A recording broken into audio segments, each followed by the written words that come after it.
Have you ever read a book that feels less like a story and more like a memory?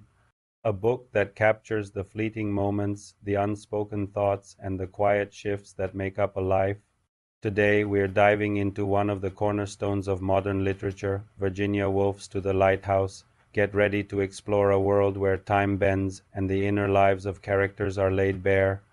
Published in 1927, too, The Lighthouse isn't your typical novel with a fast-moving plot. Instead, it invites us into the world of the Ramsay family during their summer holidays at a house on the Isle of Skye in Scotland. The story is deceptively simple. At the beginning, the youngest son, James, desperately wants to visit the nearby lighthouse. But his father, the stern Mr. Ramsay, says the weather won't permit it. This simple wish sets the stage for a profound exploration of family loss and the relentless passage of time. The novel is split into three distinct parts. The first part, The Window, introduces us to the bustling Ramsay household. We meet the nurturing and magnetic Mrs. Ramsay, who holds the family together, and the intellectual, often insecure Mr. Ramsay, through a technique called stream of consciousness. Woolf lets us float in and out of the minds of various characters, from the children to their house guests, like the aspiring painter Lily Briscoe. We hear their hopes, their anxieties, their secret observations about one another. It's not about what happens, but about how it feels to be there, in that moment, in that house. Then comes the second part, Time Passes. This section is one of the most radical and brilliant parts of the book. In just a few pages, Woolf sweeps us through 10 years.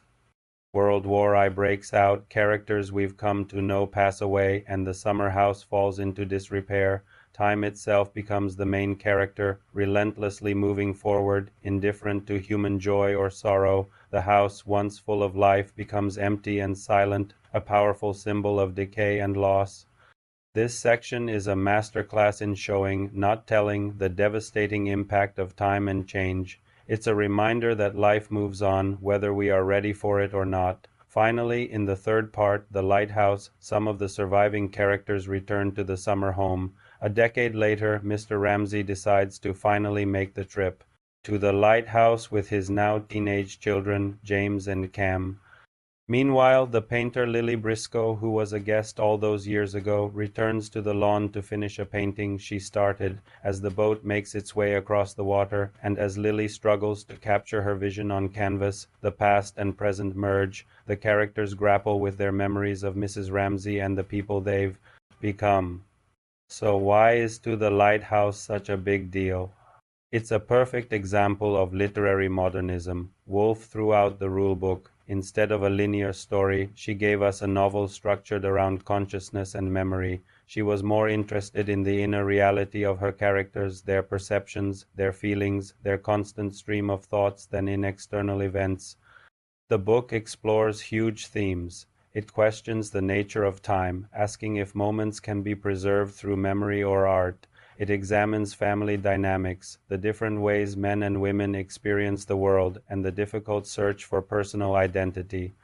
Lily Briscoe, with her paintbrush, becomes a stand-in for the artist and for Woolf herself, trying to make sense of the chaos of life and find a moment of clarity, a vision. The final line of the book, I have had my vision, is her moment of triumph, a testament to the power of art to create meaning and order out of fleeting experiences. To the Lighthouse isn't a book you read for a thrilling plot, it's a book you experience. It teaches us to pay attention to the small moments, the quiet emotions, and the complex inner worlds of the people around us. It's a beautiful, haunting, and deeply human novel that stays with you long after you've turned the final page. It shows us that even in the face of loss and the relentless march of time, there is beauty and meaning to be found.